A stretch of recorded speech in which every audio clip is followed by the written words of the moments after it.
our regulatory system provides standards and safeguards that are important to Americans' quality of life, and those shouldn't be traded away. What is a trade irritant? See also non-tariff barrier, code NTB.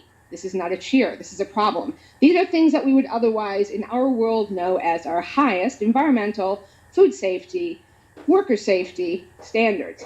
Some of the ones that we know are targeted because, happily, the companies have been very explicit over the last 20 years listing what they think of as the irritants, aka our strong standards, that they want to eliminate. Some of those things, key parts of the US financial re-regulation, not just Dodd-Frank, but a list of other specific regulations. There are a whole set of complaints against our state-by-state insurance regulation system, where some states like California do very progressive, cool things, and that leads the country.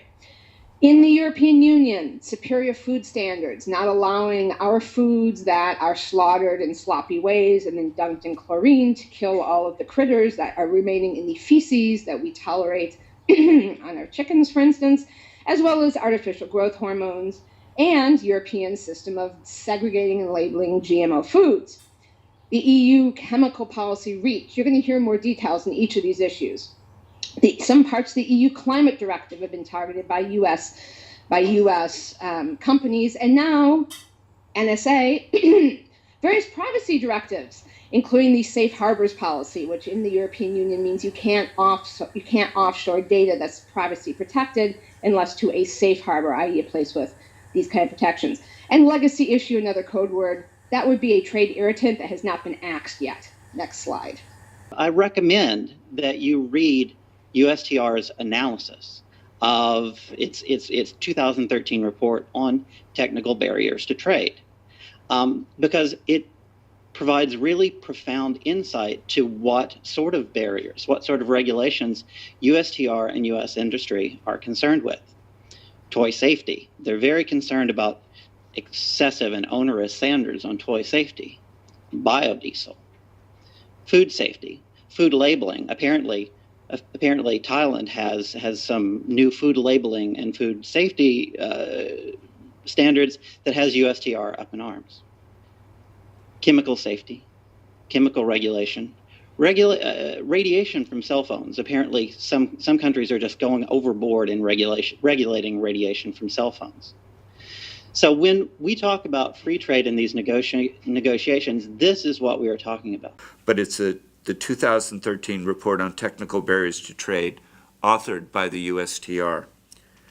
And basically what this report does, and it's quite lengthy, it talks about the kind of the myriad of ways that foreign trade barriers exist in the form of product standards, technical regulations and testing, certification and other procedures.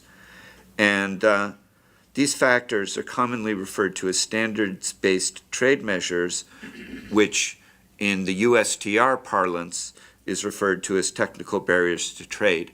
And what this report seeks to do is to identify what they believe that the current technical barriers to trade are. It's a very comprehensive paper that I simply could not adequately summarize in this short format. But and they also, and aside from trying to identify what the technical barriers to trade are, according to the different countries that the U.S. interacts with, they're also discussing their possible solutions to dealing with those. It's like, it doesn't sound like English, okay? It's really hard to understand this.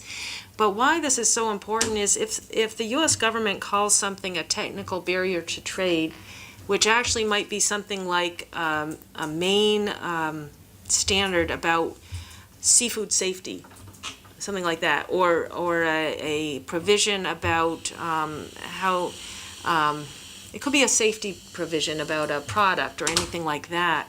That could be considered a, quote, technical barrier to trade.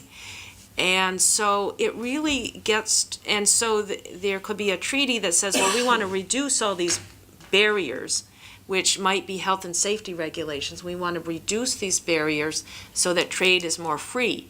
But the end result may be to end up overturning duly enacted public health and safety regulations.